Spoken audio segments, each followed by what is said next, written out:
Welcome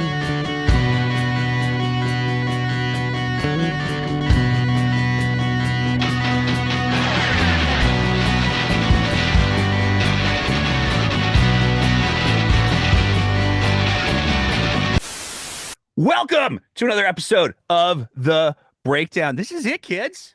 This is our last interview episode of the year. 2024. It's been a wild ride, and we're gonna just do things a little bit different because we're sitting down with the prognosticator of Alberta politics to try to get a sense not just of where some of the bigger issues in the realm of Alberta politics are going to go, but we're gonna kind of dial back and have a bit of a macro conversation today, hopefully, if she tolerates me. About the future of political conversations in Alberta, in Canada, and realistically, probably in North America as well. To do all of this, very excited to welcome back to the program a professor of political science at the University of Calgary. She has the Substack. I want to make sure I get the name right, which is particularly apt for the conversation that I'm hoping that we're going to have today. The Substack is called What Now? Question mark, exclamation mark, question mark. Very excited to welcome back to the program, Dr. Lisa Young. Dr. Young, thank you so much for joining us today. I'm happy to be here. And, I'm a little anxious with this whole being the last word for the year, Yeah, no pressure. Everything's riding on you. Okay. So, there's two conversations that I want to have with you.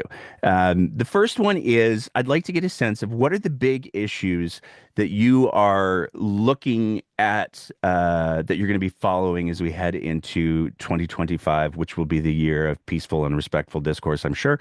And then I want to have a conversation about the actual conversations and how the conversations are had.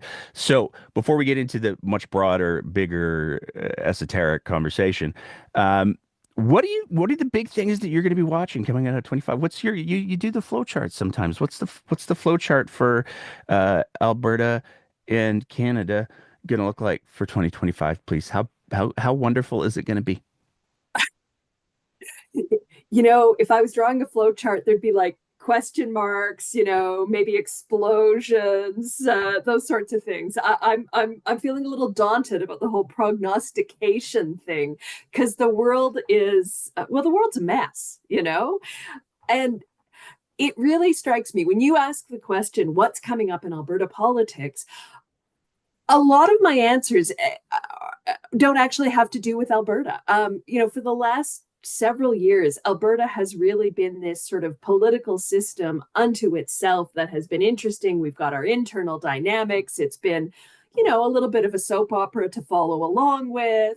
And so I've been really focused on Alberta as such, almost as a closed system. But it strikes me that the world is really just impinging on our politics here in Alberta in really profound ways. And so I think that 2025 is going to be a year where my Substack is looking at what's going on south of the border, what's going on in federal politics, and how it relates to Alberta. How are we responding to these really profound challenges that are going to hit us, are already hitting us? How dare they mess with our little microcosm? And do we really need more drama coming in from the outside? Because I feel like our internal drama is sufficient. We have a good capacity to generate drama. And so the notion that we have to set that aside and deal with, big stage drama from elsewhere is, it's a little upsetting, but here we are. Do you think that we'll set it aside? Like one of the things that I feel like he said using entirely subjective terminology. But one of the things that I feel like has happened over the last year, 2 years in particular, is the multitasking ability for drama. Because like on one hand, it used to be we would have a crisis of the day and it would last a week, making up numbers.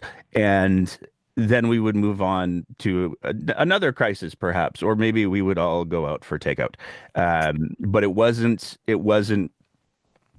the Venn diagrams of crises was kind of like the Olympic rings circa 1988. It wasn't just a circle. And it Yeah. feels like now we can have the green line exploding in Calgary. We can have the many crises at the provincial level. We can have Justin Trudeau maybe getting closer to resigning and Pierre Poilievre becoming prime minister for 5 minutes. There's all of that coexists at the same time. Um, can we make that stop? No, no, I don't think we can. That's not the answer I was looking for. I was teaching, 19 and 20-year-olds this year, and I pointed out to them that, they really in the time that they had been conscious of what was going on in the world, for the last 10 years or so, we hadn't had much in the way of precedented times. And that in fact we're probably going into a period where there's going to be even more unprecedented times. And they looked at me kind of puzzled. These precedented times that you talk about, what were they? And so I got all nostalgic about them. But really, we're in, I think, a global moment where we're looking at. I mean, think about just opening a newspaper, if there is such a thing still. Today, there's crisis in the United States. The U.S. government is presumably going to shut down for the holidays because they're having pre-Trump crisis, which is just an appetizer for the 4 years of main course Trump crisis.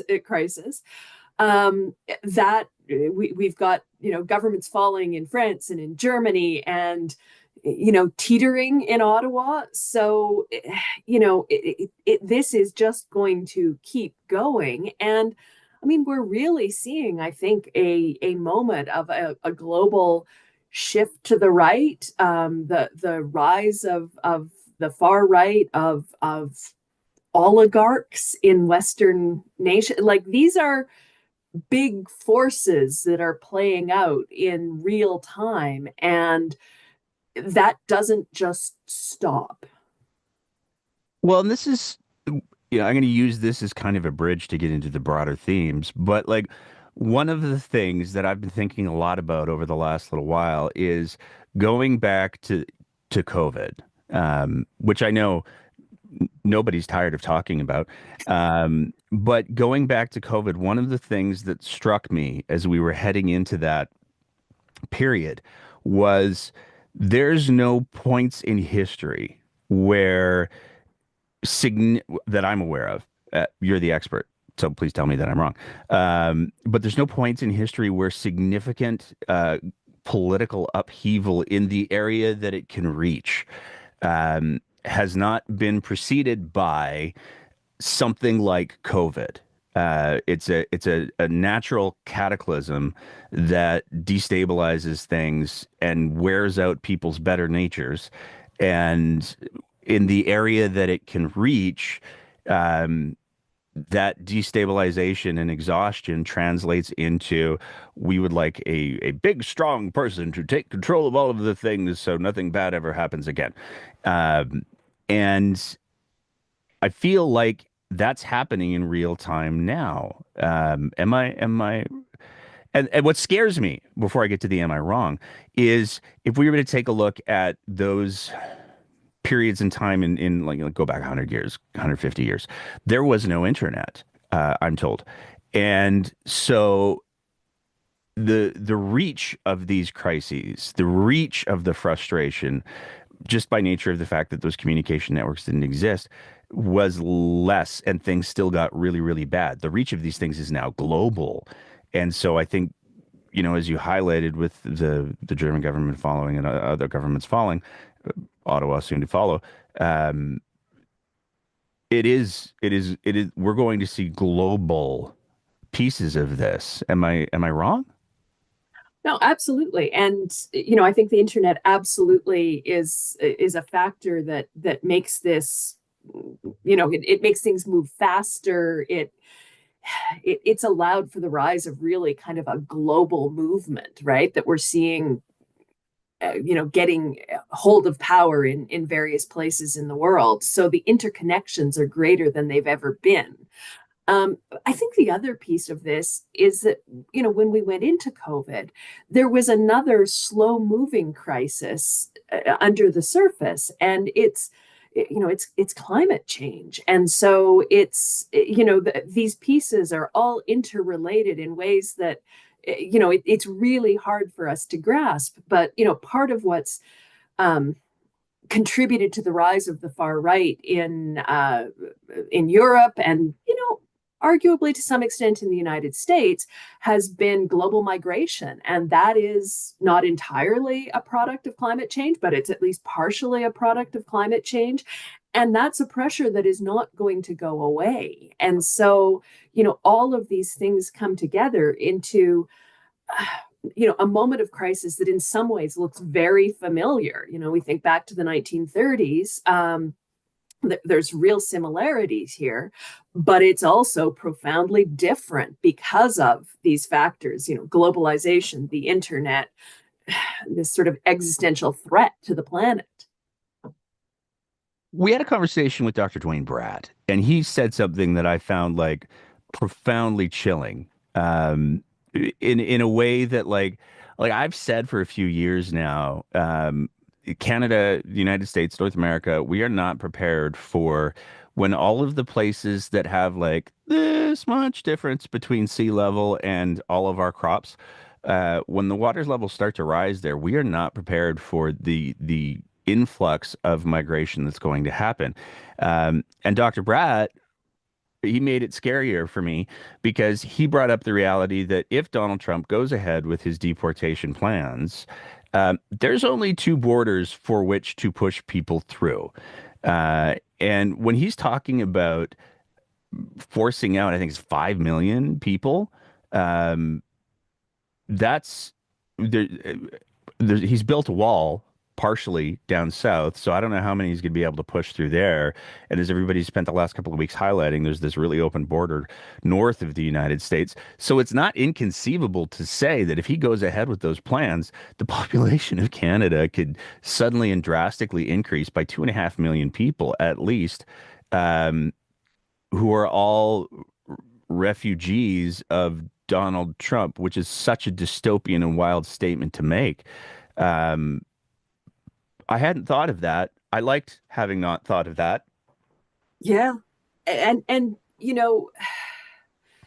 there are people who love to dismiss academics like Dwayne and me as being lefties and having all of these sort of crazy conspiracy theories like this. But the first person who started talking about the pressure on the border that I saw publicly coming out from Trump was none other than, wait for it, former Alberta Premier Jason Kenney. He was, immigration minister, and he follows these things. And he talked to the Globe and Mail's Kelly Kreiderman about this, and I read that and thought, it had been in my mind, but I read that and thought, okay, I'm not, it's not ridiculous to be thinking about this. And you know, I've been thinking a lot about what Canada is relative to an authoritarian America, right? And um, I taught a class this year where we asked the question, is democracy in peril? And one of the things I had the students do was to look at some of the fictional accounts of America, falling off the edge and becoming authoritarian. So some of them watched The Handmaid's Tale, first couple of seasons of that, and some of them watched a David Simon miniseries of The Plot Against America, based on a novel. And in both of those, Canada plays a bit part. It's the place where characters go to escape from an authoritarian America, right? We remain this, small L liberal bastion where people can go. And I think that in the American imagination, that's what Canada is going to be, right? It's the place that took the draft dodgers. It's the place that will take the liberals who protest against America. And I think that this is probably too optimistic, that an authoritarian America probably doesn't allow Canada to become that kind of a haven, but it does become a place to export problems. And that includes illegal immigrants. So, in a weird kind of way, the premiers aren't wrong to be talking about patrolling the border. But realistically, what can we really expect to do? Well, and it's that assumption of Canada is, I'm finding more and more one that is maybe viewed through rose-colored glasses, because I think back to some of the conversations that I've had with you, with Dr. Bratt, with Dr. Jared Wesley, and that it has not it still feels profoundly uncomfortable to say, but with each of the three of you, there has been conversations about a creeping fascism that's coming to Canada, and Alberta in particular. And that's so dissonant with my view of what Canada is. It's obviously very dissonant with the view of Canada that you've described in those circumstances.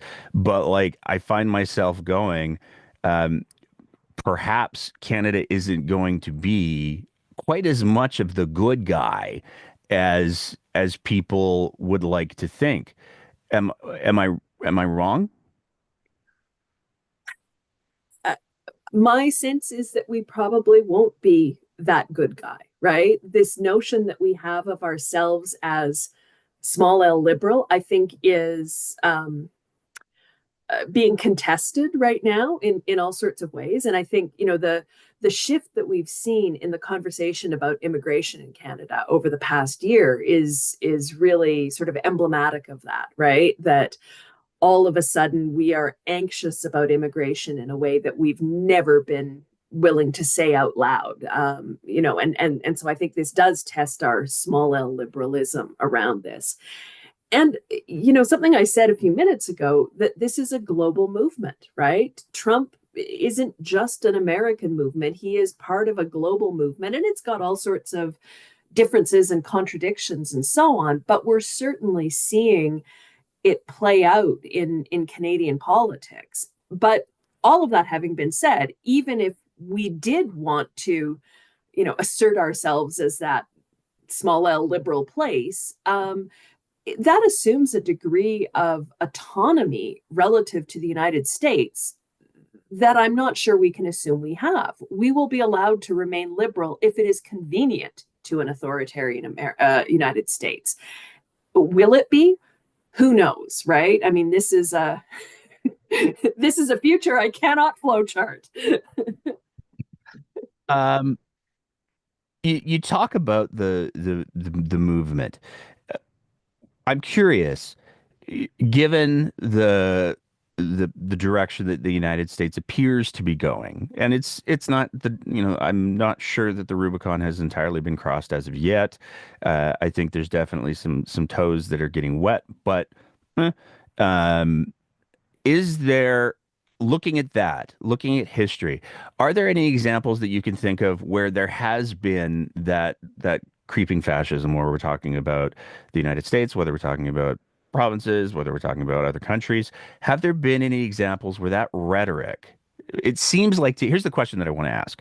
It seems like once that rhetoric gets started and all of the kindling of the socio-political factors are in place, it is impossible to stop it until things get horrifyingly bad. And so I guess the question that I want to ask is, are there any examples in history where the kindling of, like the COVID equivalent, I don't know what it is, but the COVID equivalent kindling has been there, and the economic strife kindling has been there.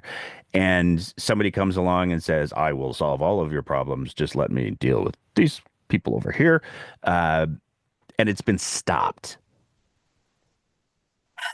I don't really feel qualified to answer that question. I don't think I have the, kind of the scope of history. The one thing I'll say though, and I'll go back to COVID. In the early weeks of COVID, there was this document sort of circling on social media where people talked about flattening the curve, right? That was where that phrase came from. And there was a line in that has sort of rattled around in my head ever since. If we get this right, if we're able to actually flatten the curve, achieve this, nobody is going to appreciate it because saving a country, the world from something that almost happened but didn't, nobody really appreciates how bad it could have been, right? And I think that's true as well with these sort of authoritarian moments. And we can point even in the sort of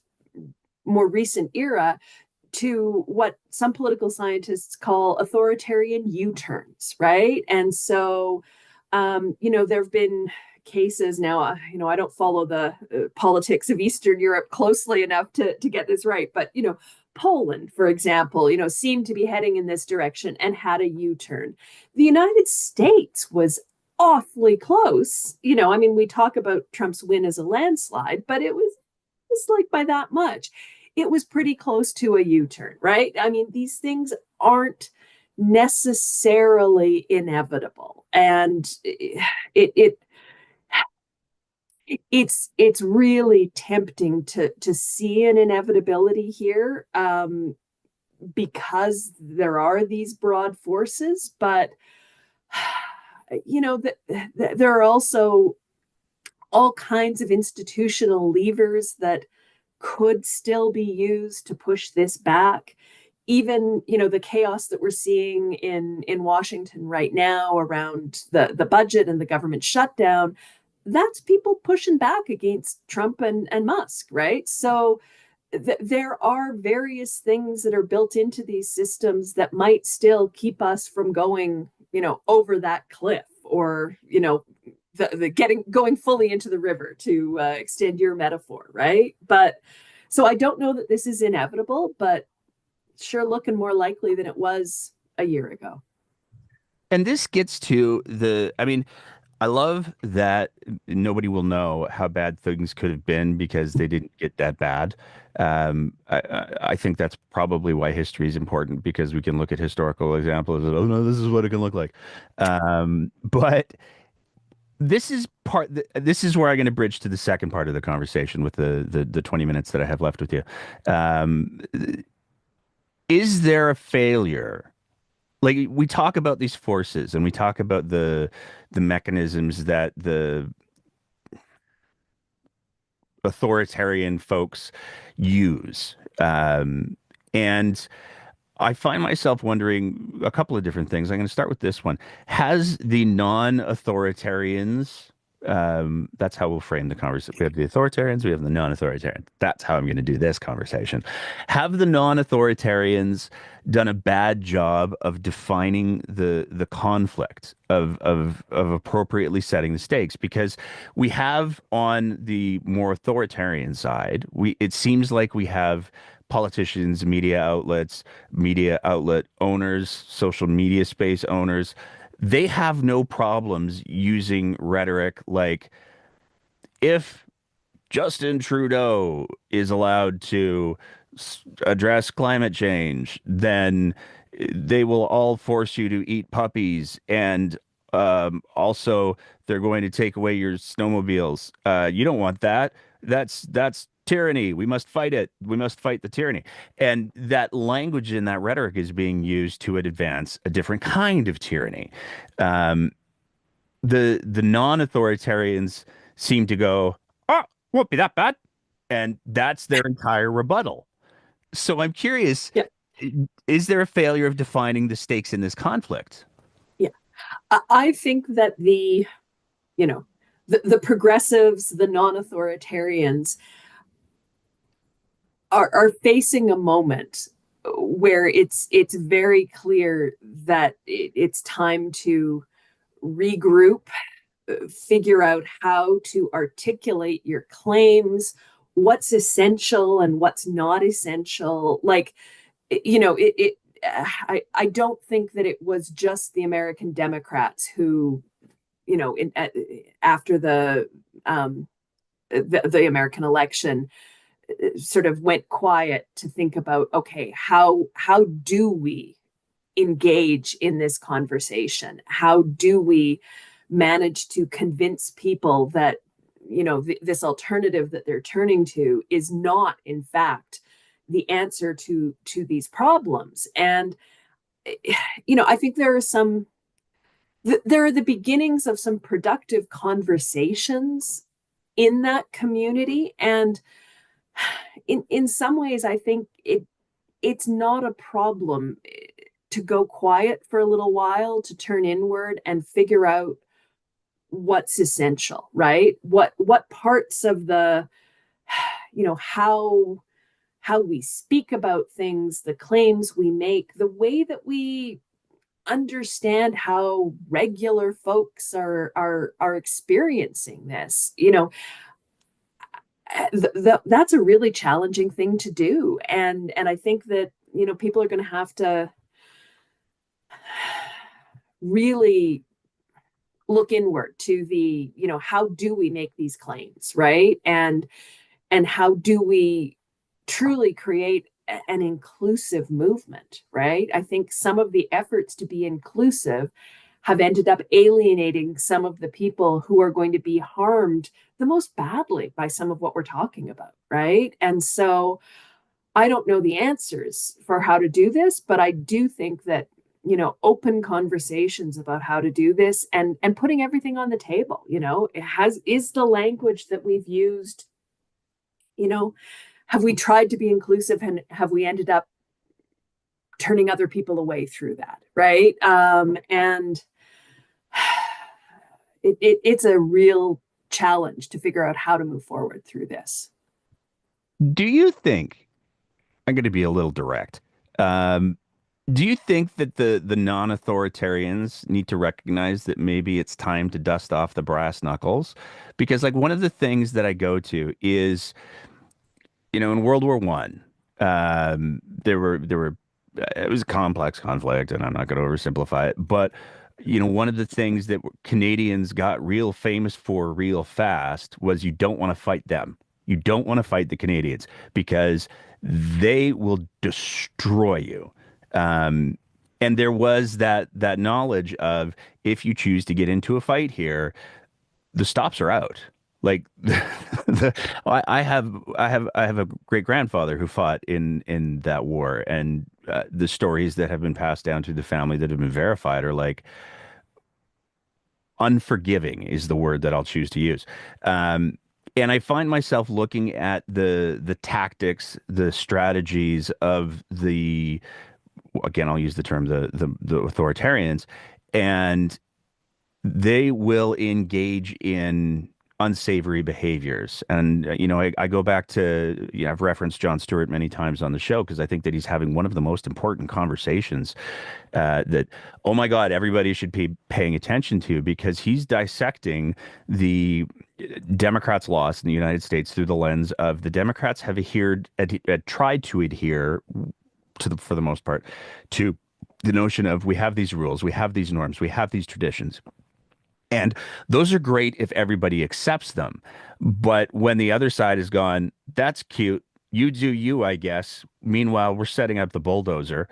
Um, those norms and traditions and rules don't stop the bulldozer. So is it maybe time to get a bulldozer as well? Because and the example that I used in our pre-interview conversation was if you say, "Oh, we're going to have a knife fight. I'm going to bring my knife," and the other guy shows up with a nuclear weapon, I know who's going to win. Does the left, the non-authoritarians, whatever we want to call it, um, need to disabuse themselves of the notions that these rules and norms and traditions are going to protect not just them, but the institutions that make society function? Yeah. The the incredibly difficult thing about setting out to defend democracy in the face of democratic backsliding, which is what we're seeing in the United States, where there is a democratic mandate being given to somebody who is going to behave in a way that violates democratic norms. So the dilemma here is that to say that you're going to meet that force on the ground, on the terrain that it has defined, is that then you're no longer respecting democracy, right? So let's go to a really at some level trivial example, right? Somebody asked Joe Biden yesterday if he was going to go to the inauguration, and he said, of course I'm going to go to the inauguration. The only former president who hasn't gone to the inauguration is, that guy, right? The one who's going to get inaugurated again.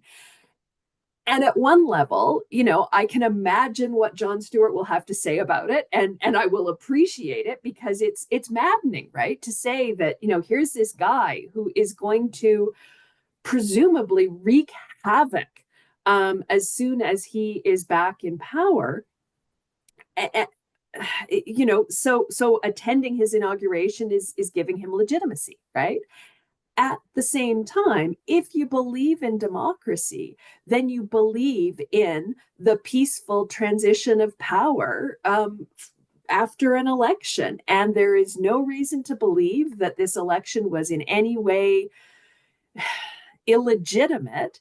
And so if you defend democracy, then you have to show up for the peaceful transition of power, even though you know what is coming. And so this is this profound dilemma. And it means it forces the non-authoritarians, the progressives, to be defenders of sort of a status quo, right? To be small c conservative in that sense, which isn't necessarily a comfortable place to be.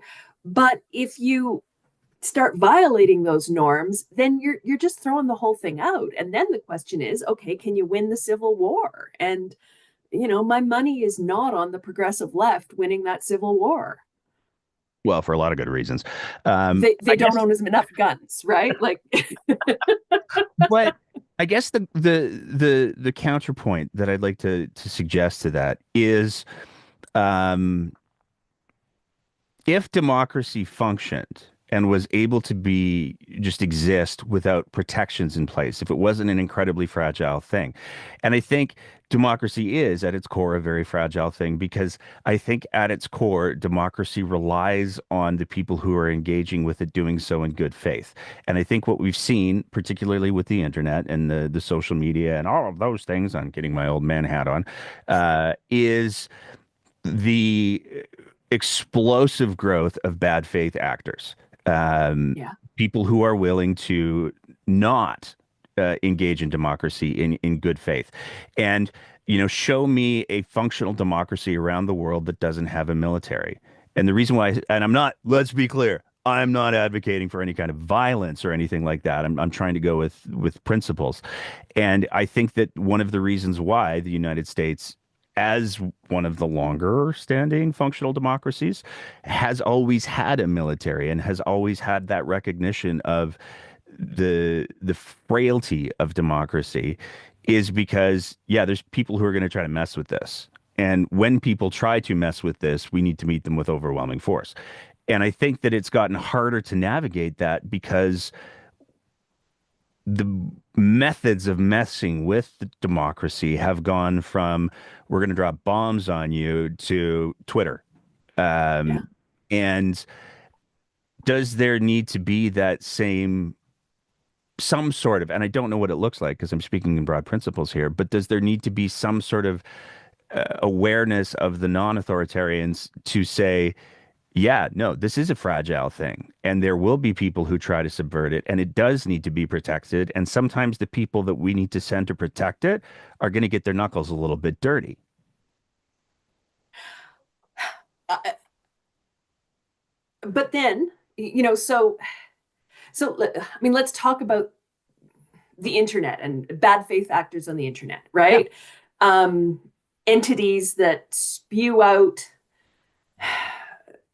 hatred and fake news, false information, and there are many of them,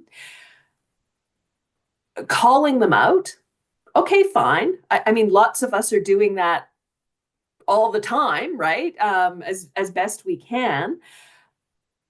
But do you actually pick up those tactics? Do you start spreading progressive fake news, right? Is that what getting your knuckles dirty means? Because if it is, then like, what's the point, right? I mean, you're as bad as the other guys. So, you I know, guess I guess the I, question that I'm trying to ask is that if lies are able to be they're using these strategies and these tactics for the advancement of lies. Should the non-authoritarians be using these same tactics and strategies not for the advancement of lies, but for the advancement of truth?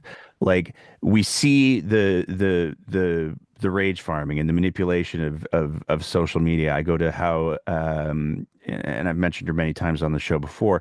Maria Ressa has documented the strategies that can be used to push forward lies. I guess the question that I'm asking is, do the non-authoritarians need to recognize that they need to start using some of those strategies to push forward the truth? yeah. And there's where it's going to take an enormous amount of self-control, right? Because it's so easy, you start using the strategy and at what point do you, twist over and find yourself, on the wrong side of this, right? And so I think it does demand enormous self-discipline from the movement, right? Yeah, how do we do that? I don't know. You ask hard questions, Nate. The show's known for its softball topics.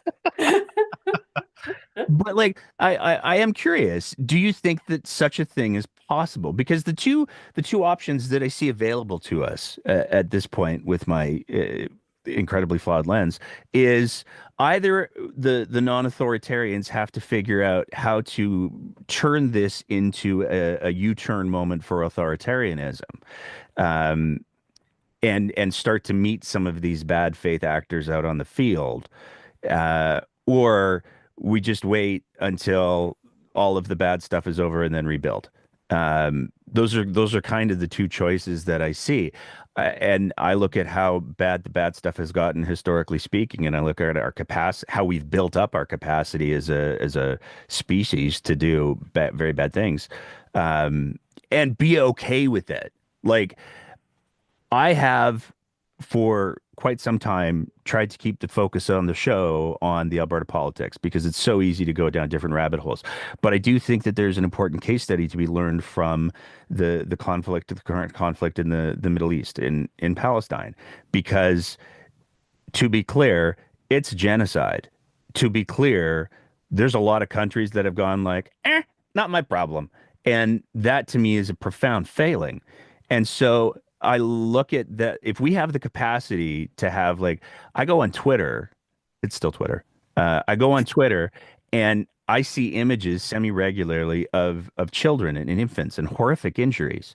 Um, and I know I'm not the only one seeing those, but even despite those images, countries of the world are going like, not my problem. And so we have that capacity to just turn a blind eye to things. And we've built more of that capacity to turn a blind eye to things. So I find myself wondering, like, of those two choices, I don't want to do the let's let things get really, really bad and wait for, the phoenix to rise from the proverbial ashes or whatever. Like, um, how do we here's the question. I went with the nuclear bomb metaphor, bringing a nuclear bomb to a knife fight. How do we mitigate the fallout? Because if somebody brings it, like the reason why nuclear war has never happened so far is that mutually assured destruction piece. And right now, it feels like the authoritarians are deploying all of the nuclear weapons with no regard for the fallout because it's all landing on the non-authoritarian side. And I find myself wondering, okay, so how do we get to that detente of mutually assured destruction so everybody stops flinging nukes around? What I'm about to say is going to be incredibly naive and Pollyannish. Um, Maybe we need to bring muffins to the knife fight. Um, What flavor? What's I the think flavor of peace? we need a wide choice of muffin flavors so that everyone can see themselves. But the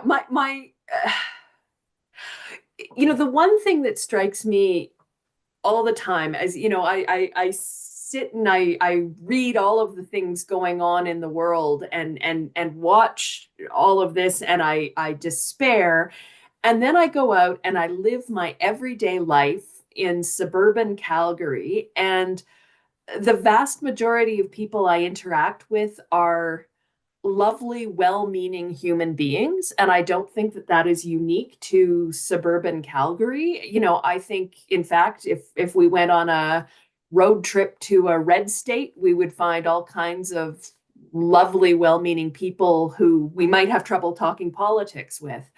But I do think that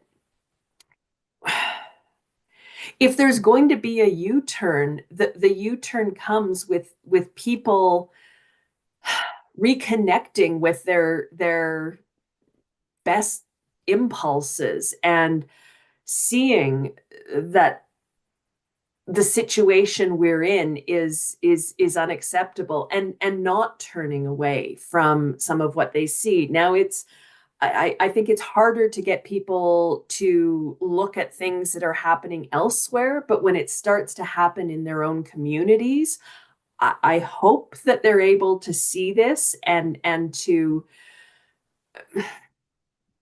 say never again. And I do think that if what we see in the United States, the deportations, how that plays out, I hope that that helps people reconnect with values. Now, again, that may be overly optimistic, that may be Pollyanna-ish, but I don't know that the alternatives are much better.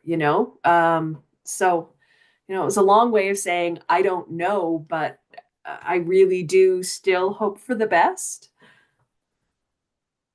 I mean, that's not a bad thing. Uh, and I think that there has to be that sense of optimism because, and this is where I think it's, to reframe what I just said in my last 2.5 minutes with you.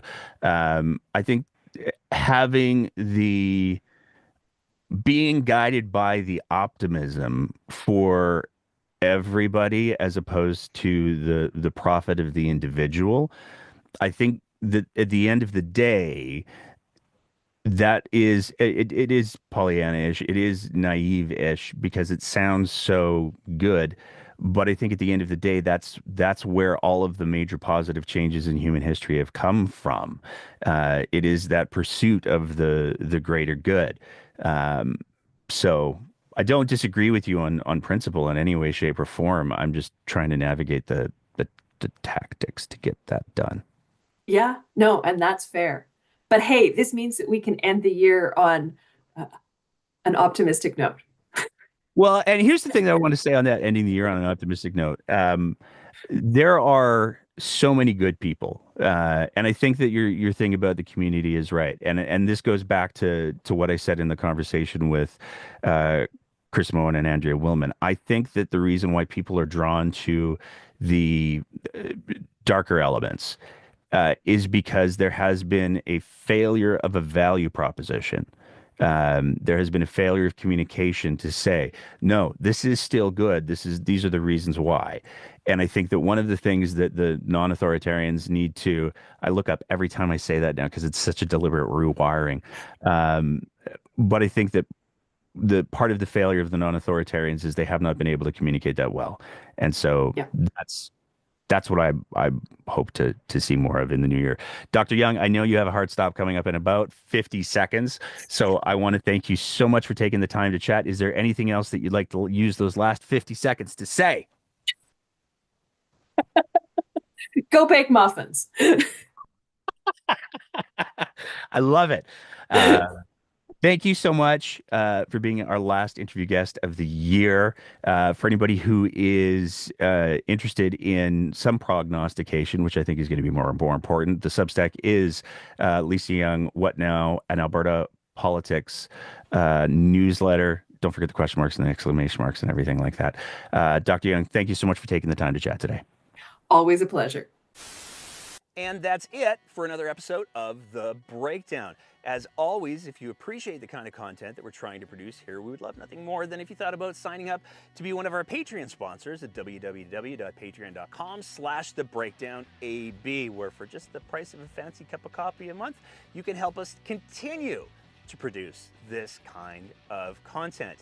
Whether you're listening to the audio version of the podcast, in which case, maybe leave a review and a rating, or whether you're watching it on one of our streaming platforms, we want to say a big thank you to everybody who is part of the Breakdown's audience. And as always, take care of each other and keep the conversation going.